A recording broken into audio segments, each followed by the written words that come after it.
she calls the sea. Then every head turned with eyes that dream of being the one who would dance on the floor in around. People always told me, be careful what you do. Don't go around breaking young girls' hearts. And mother always told me, be careful who you love. Be careful what you do, 'cause the lie becomes the truth. Billie Jean is not. Bueno, pues muy buenos días a todos. Vamos a dar inicio a nuestras actividades del día de hoy, último día de congreso, en forma virtual y presencial. Tenemos con nosotros a la primer ponente, la doctora Maricel Gómez López, que nos va a hablar de mecanismos de protección cardiorrenal. La doctora es maestra en inmunología clínica, cuenta también con maestría en gestión y dirección de servicios de salud y forma parte del enlace clínico científico de la unidad cardiovascular, renal y metabólica del laboratorio AstraZeneca. Doctora, muchas gracias y bienvenida a nuestro congreso.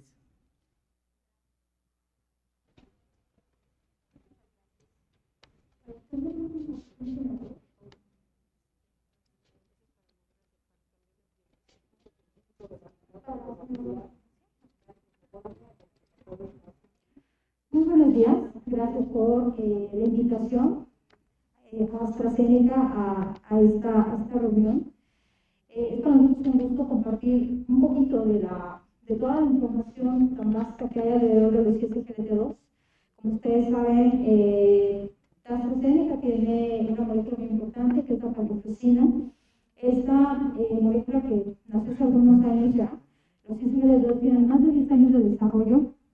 A México llegan aproximadamente hace 8 años, ¿no? En el sector público, pues bueno, se colocan apenas un poquito, hace 4 años, y pues es realmente interesante cómo ha crecido. En tan solo 5 años, toda la información que se tiene a través de los ISGLT2 como familia terapéutica, y sobre todo porque nacen siendo moléculas dirigidas para pacientes con diabetes. Como ustedes saben, en este ámbito tenemos todavía una gran oportunidad de mejora en cuanto al tratamiento, porque el paciente, la diabetes como tal, forma parte de esos factores de riesgo cardiovascular. Entonces, pues bueno, dicho esto, mi ponencia es precisamente alrededor de los mecanismos potenciales por los cuales los ISGLT2 nos ofrecen ese beneficio de cardio y nephroprotección.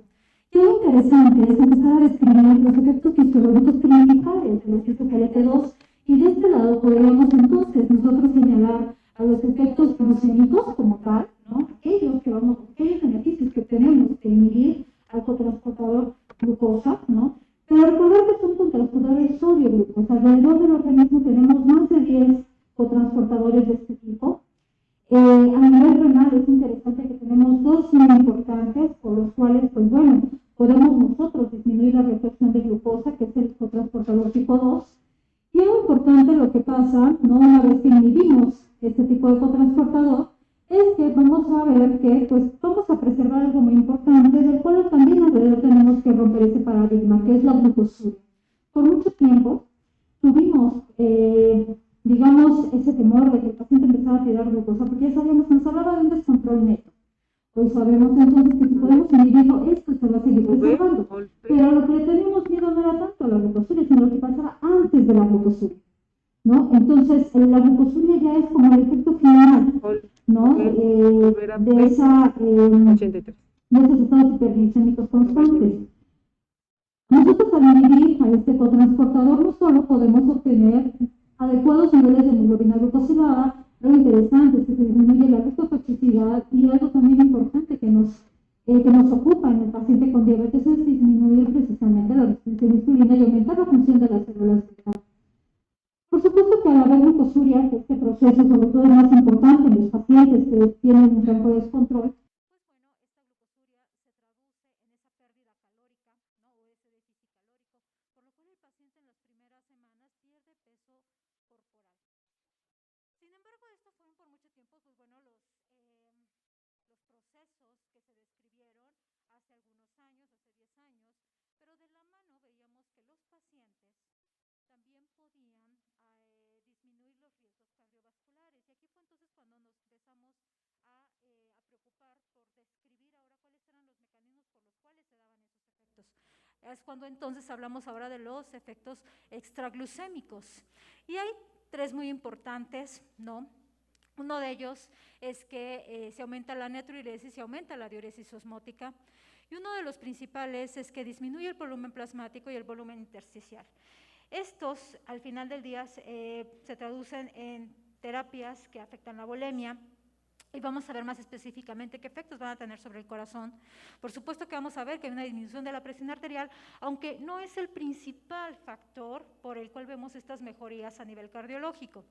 Por otro lado, disminuye la hiperfiltración glomerular. Este mecanismo a mí me parece todavía más importante, porque en el momento en que nosotros podamos parar este primer proceso, que es el de lesión que aparece en el paciente con diabetes, pues bueno, podemos entonces definirlo como el principal efecto nefroprotector.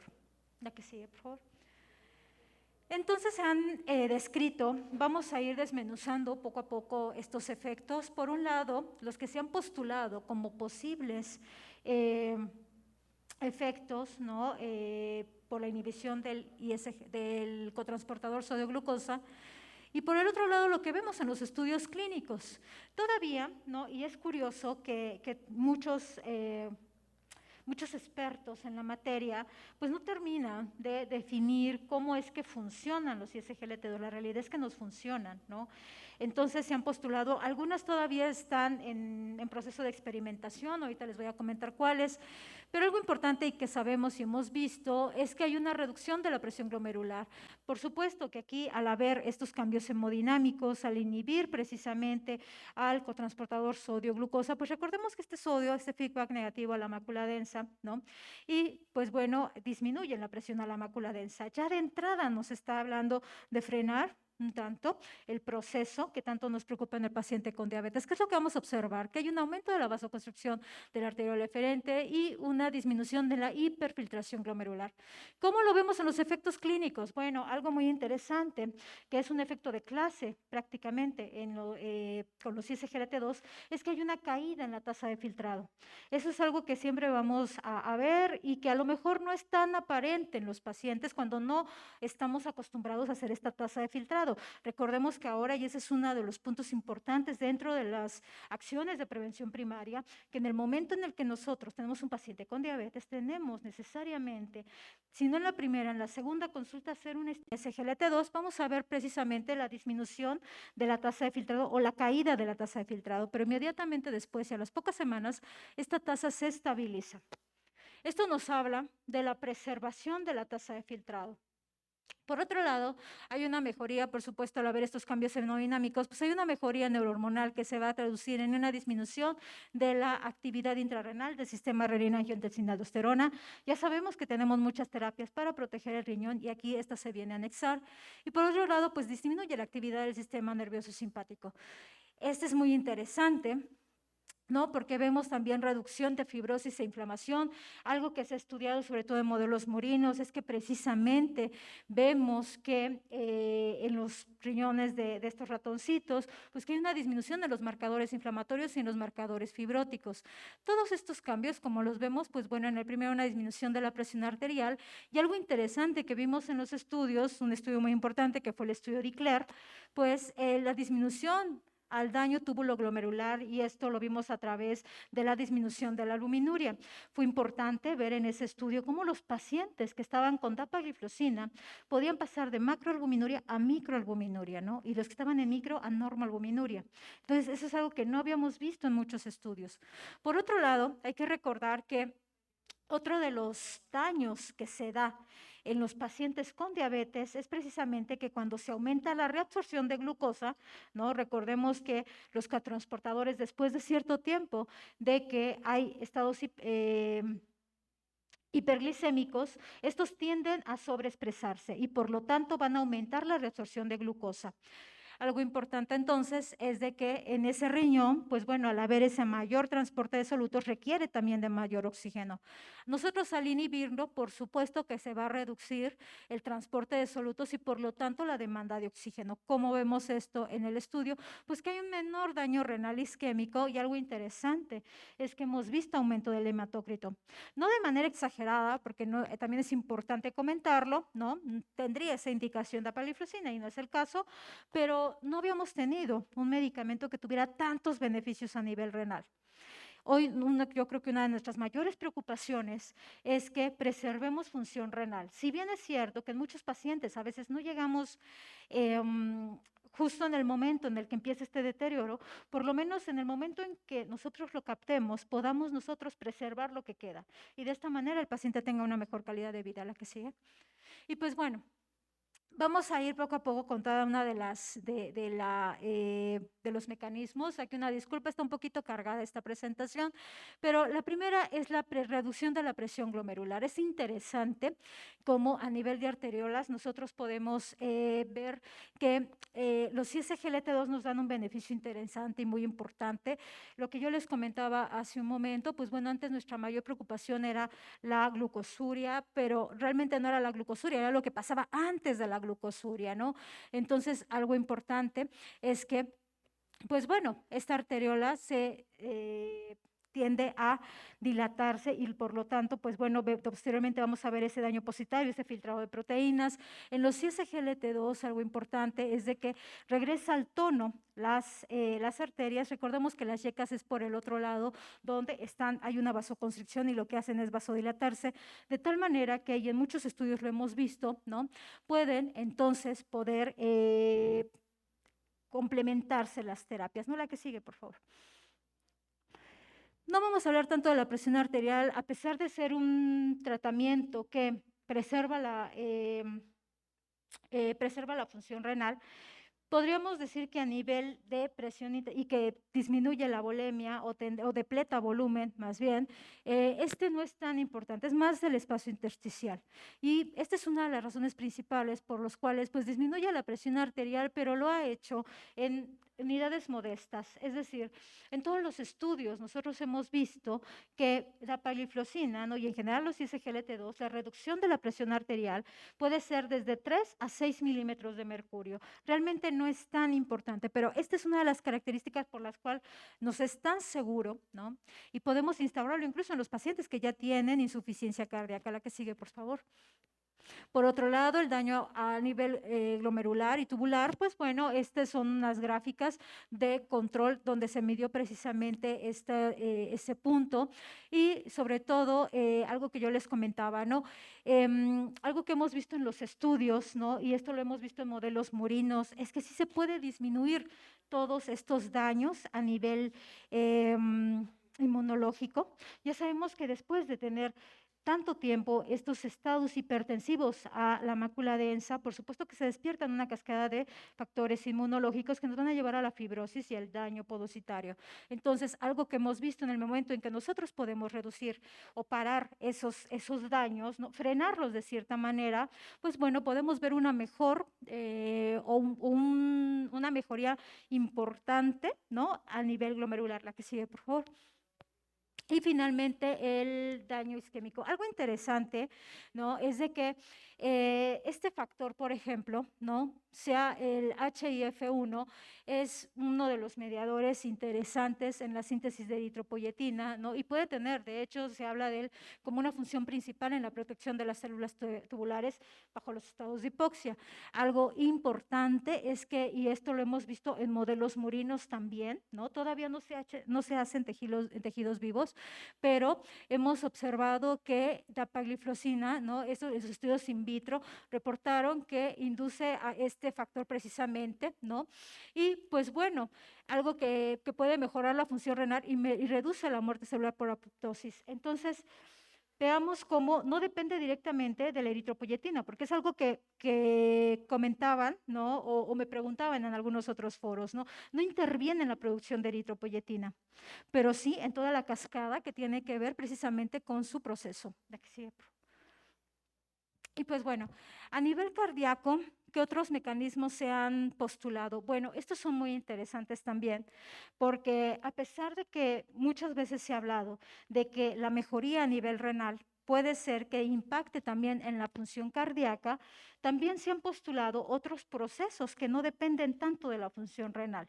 Y son muy interesantes porque los vemos ya en los estudios clínicos. Entonces, uno de ellos, por supuesto, al ser un medicamento que modifica la volemia, ¿no? Pues vamos a ver que reduce la pre y la poscarga y por lo tanto, pues bueno, hay una reducción o una disminución del volumen plasmático.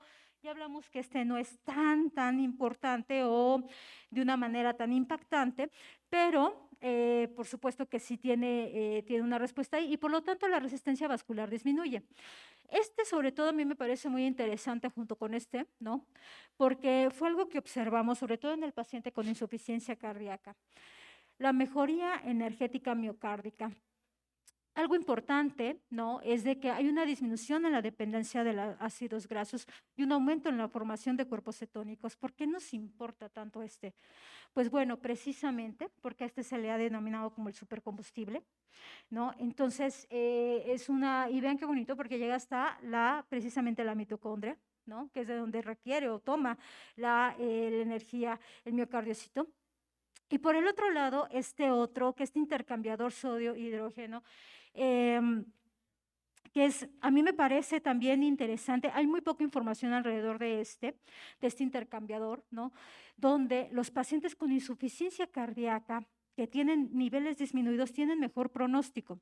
Entonces, en la formación de este último interviene disminuyendo sus niveles y por lo tanto los pacientes que ya tienen insuficiencia cardíaca se ven beneficiados.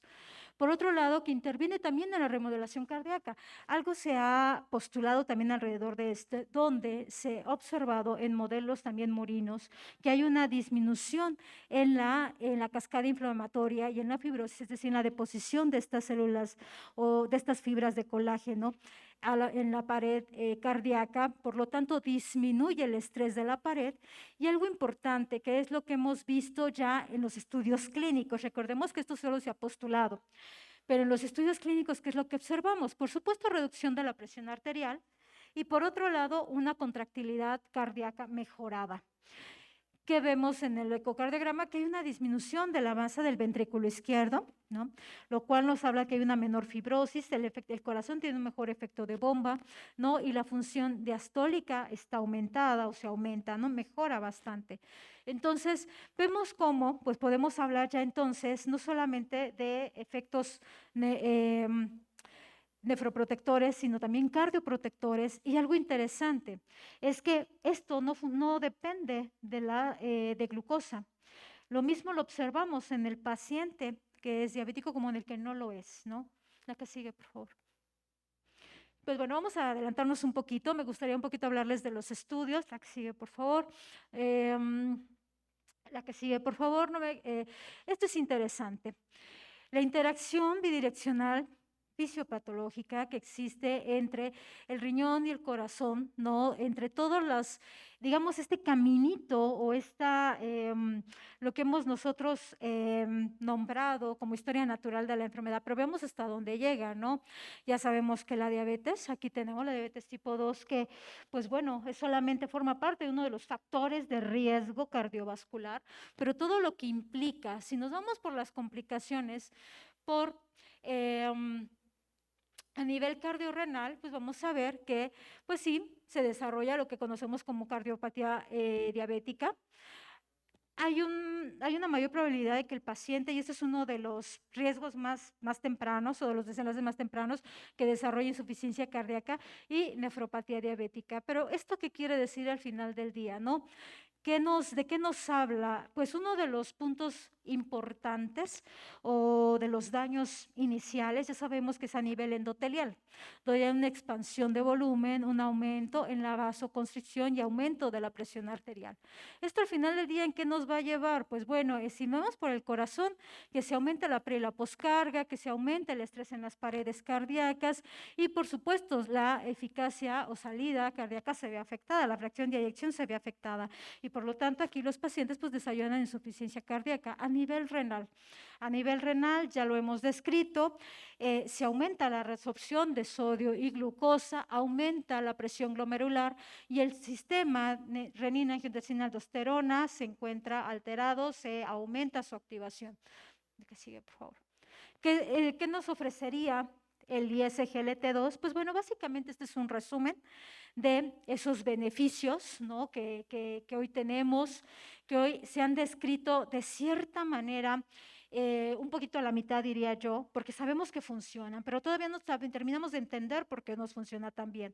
A nivel inmunológico a mí me resulta todavía muy interesante, extraordinario poder describir todos los caminos que pueden frenarse, ¿no? En el momento en que yo cambio o instauro una hemodinámica renal distinta, ¿no? Entonces veamos aquí cómo, por un lado, pues se disminuye la pre y la poscarga, disminución de la presión del estrés de la pared cardíaca, un aumento en la eficiencia de salida, la fracción de eyección se ve mejorada. Por otro lado, se disminuye el nivel plasmático, si hablamos a nivel circulatorio, disminución de la rigidez arterial, disminución de la presión arterial sistólica y un aumento del hematócrito también modesto, ¿no? A nivel renal, que son los procesos que a mí más me sorprenden, es que hay una disminución en la resorción de sodio-glucosa, ¿no? De estos solutos, ¿no? Una disminución de la presión glomerular.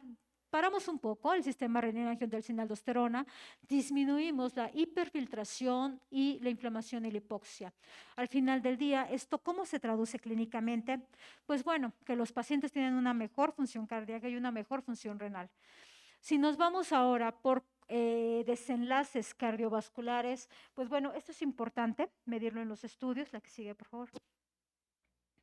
Y ustedes recordarán que, pues bueno, del 2008 a la fecha, la FDA ha hecho un pequeño candado a todas las moléculas antidiabéticas, ¿no? En el aspecto de seguridad cardiovascular. Hoy todas las moléculas que se instauren en el mercado tienen que demostrar precisamente que no producen más eventos cardiovasculares que los que ya hay con las terapias estándar. ¿Por qué nos importa esto tanto? Bueno, por lo que ya hemos platicado, el paciente con diabetes tiene un riesgo residual precisamente de desarrollarlo. Muchas moléculas por muchos años nos demostraron, ¿no? Que si rompíamos la inercia terapéutica y podíamos nosotros instaurar terapias de manera mucho más temprana, intensificándolas desde etapas muy tempranas, podíamos disminuir las complicaciones microvasculares. Pero ¿qué hay de las macrovasculares? Por eso muchos estudios se volcaron a medir esto. Y aquí este es un mapa conceptual prácticamente de todos los estudios que hoy conocemos, ¿no? de los, por lo menos las moléculas más representativas o que en los últimos años han tenido mucho más importancia. Y yo hablo de los IDPP4, de los ISGLT2, por supuesto, y de los análogos de GLP-1. El tamaño de los círculos nos habla del tamaño de la población del estudio. Esta línea, ¿no? Punteada nos divide los pacientes de prevención primaria, aquel paciente con diabetes y otro factor de riesgo que todavía no tiene un evento cardiovascular mayor. Aquí recordemos los eventos cardiovasculares mayores, o MACE por sus siglas en inglés, que son infarto agudo al miocardio, evento cerebrovascular y eventualmente muerte. En esta otra, los pacientes de prevención primaria, es decir, los pacientes que ya cuentan con un diagnóstico cardiovascular. Vean cómo muchos estudios, pues por supuesto que se han hecho en este tipo de población. Algo interesante es que el estudio de Eclair, que es el más representativo de dapagliflozina, de hecho es uno de nuestros estudios pivotales, decide saber qué pasa en el paciente antes de que presente un evento cardiovascular mayor. La que sigue, por favor.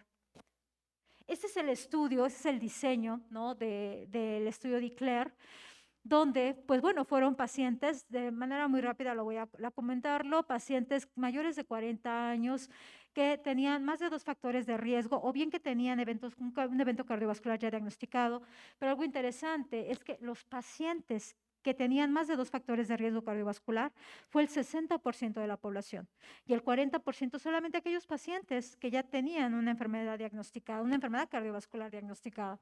Esto fue aleatorizado, doble ciego, 1:1, placebo versus dapagliflozina, 10 miligramos, y hubo 2 desenlaces primarios muy importantes. Uno, por supuesto, que fue MACE. Este fue un estudio de no inferioridad. Se tenía que demostrar que no se producían más eventos que los que ya se conocían. Y por el otro lado, hospitalizaciones por insuficiencia cardíaca o muerte cardiovascular.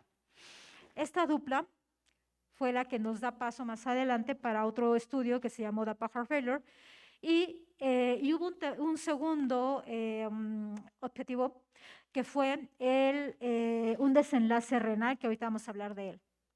Las que sigue, por favor. Esta es las características de la población. Algo importante es que vean el número de pacientes, el porcentaje que solamente tenía factores de riesgo y los que ya tenían una enfermedad cardiovascular. Por este lado, ¿no?, hay una comparativa de las tasas de filtrado y de la relación albúmina-creatinina de los pacientes del estudio DECLARE, donde por supuesto tenemos otras 2 moléculas, ¿no?, que preceden, que son empagliflozina y canagliflozina, donde pues al ser pacientes de prevención secundaria, por supuesto que eran pacientes, y vamos a llamarlos así, un poco más enfermos. De tal manera que era de esperarse que la tasa de filtrado estuviera un poco más afectada, ¿no?, que los de nuestro estudio DECLARE. Pero vamos a ver que esto representa cierta ventaja, ¿no?, el que los pacientes tuvieran mejores tasas de filtrado y tuvieran una mejor consciente albúmina creatinina. La que sigue, por favor. Esto que pasó fue muy interesante. Para el primer objetivo, que fue el de MACE, vimos que en efecto no se producían más eventos cardiovasculares que los que ya conocíamos. La parte de seguridad estaba cubierta, pero vean qué pasó con la dupla de reducción de hospitalizaciones por insuficiencia cardíaca y muerte cardiovascular. Fue algo muy importante, muy interesante, porque hubo un hash ratio de 0.83. Esto quiere decir una disminución de riesgo del 17%. ¿Por qué nos es tan importante? Pues porque, bueno, es como ver al paciente, ¿no?, que a lo mejor ni siquiera sabe que tiene insuficiencia cardíaca, ¿no?, o que a lo mejor ayer diagnosticamos, y saber que tiene una disminución de riesgo solamente por instaurar un ISGLT2, pues es importante. Por otro lado, esto es una dupla, es un objetivo compuesto. Cuando se saca, ¿no?, solamente el objetivo de reducción de hospitalizaciones por insuficiencia cardíaca, esto representa hasta un 27%. Realmente sí es muy importante, ¿no?, porque estamos hablando de casi una cuarta parte de probabilidades. Por otro lado, ¿no?, en cuanto a la disminución de la progresión de la enfermedad renal, ¿no?, este fue muy importante porque el objetivo, de hecho así está enunciado, se trató de disminución de la tasa de filtrado a más del 40% por debajo de 60 mililitros minuto, o bien que el paciente llegara a enfermedad renal terminal, o bien que el paciente falleciera por causas cardiovasculares o renales. Algo importante es que la reducción de esos eventos en conjunto, vean aquí el número de eventos, ¿no?, simplemente para placebo 480, DAPA 370, esto nos habla de una disminución de riesgo del 24%. La que sigue, por favor. Al final del día, pues bueno, ¿qué es lo que nosotros podemos ver por todos los objetivos que buscó este estudio? Este estudio tuvo muchas aristas, muchas vertientes, porque algo interesante es que para el objetivo de MACE, ¿no?, o el primer objetivo, es que vimos que casi, ¿no?, las gráficas se encimaban. Cumplíamos con ese objetivo, que era de no producir más eventos cardiovasculares, pero no había significancia estadística, y quiero comentarles que eso, de cierta manera, cuando nosotros lo observamos, sí nos llenó un poquito de tristeza, porque esperábamos que esa gráfica se abriera, que fuera significativa para ese primer objetivo, pero vimos que no era así. Pero algo importante por lo que supimos que pasó es porque pues eran pacientes, vamos a llamarlo así, más sanos. La población era distinta de lo que pasaba con el estudio en PARREC. Entonces, pues bueno, ahí es donde comprobamos, de verdad, que los ISGLT2, después de que el paciente ya tuvo un primer evento, ¿no?, un primer evento cardiovascular, y aquí el que quieran pensar, sí disminuye el riesgo de un segundo evento. Pero a mí, y desde mi punto de vista, es el más importante, y es por el que los ISGLT2 deberían de estar instaurados en todos los pacientes con diabetes, es por estos dos, que independientemente de que fuera un paciente de prevención primaria o de prevención secundaria, observamos que había disminución de de la disfunción renal, ¿no? O que había un enlentecimiento de la progresión de la enfermedad renal. Por lo tanto, ¿no? Y aquí podríamos describirlos netamente como nefroprotectores, pero en ambos grupos, ¿no? El beneficio renal, recordemos la tasa de filtrado que tenían los pacientes de DAPA, del estudio de Eclair, eran tasas de 85, y aún en tasas de 85, que todavía es bastante adecuada, bastante buena, pues aún así en esos pacientes vimos que era mucho más lenta la progresión de la enfermedad renal, ¿no? Entonces nos funciona tanto para este paciente como para este otro. Por otro lado, el beneficio de la disminución de hospitalizaciones por insuficiencia cardíaca, por supuesto que la vimos en los pacientes que ni siquiera se sabían con insuficiencia cardíaca. Entonces consideramos que estos dos beneficios, ¿no? Incluso son muchísimo más importantes que solo este. Claro que nos importa disminuir el riesgo en un paciente que ya tuvo un desafortunado encuentro con un infarto, por ejemplo, ¿no? O con un evento cerebrovascular, ¿no? Sin embargo, todavía nos importa más prevenirlo en los pacientes de prevención primaria. La que sigue, por favor. Y pues bueno, este es un mapa de un resumen básicamente de la inhibición de los ISGLT2 y prevención de la insuficiencia cardíaca crónica. Sigue siendo para nosotros muy importante que este diagnóstico se haga lo más temprano posible.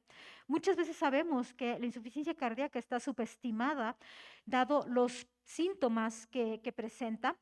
Los pacientes sabemos que se puede confundir con cualquier otra cosa. El paciente empieza con edema de miembros pélvicos, camina unas cuantas cuadras y ya se cansa, en fin, ¿no? Y podríamos confundir con cualquier otra cosa. Sin embargo, y sabemos que es uno de los desenlaces más tempranos, que el paciente con diabetes a los 5 años de evolución, y no hablo de diagnóstico, de evolución, ya presenta cambios a nivel ventricular izquierdo, y que por ello de aquí la importancia de hacer una prevención temprana.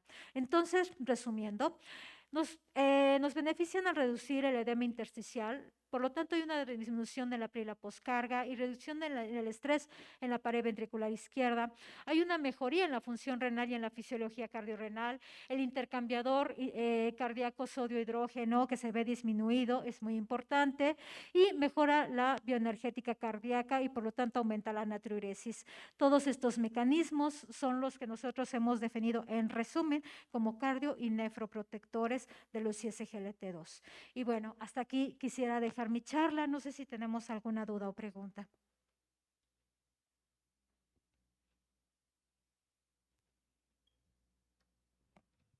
¿Alguna duda de los aquí presentes? Del chat, no. Yo les agradezco la invitación.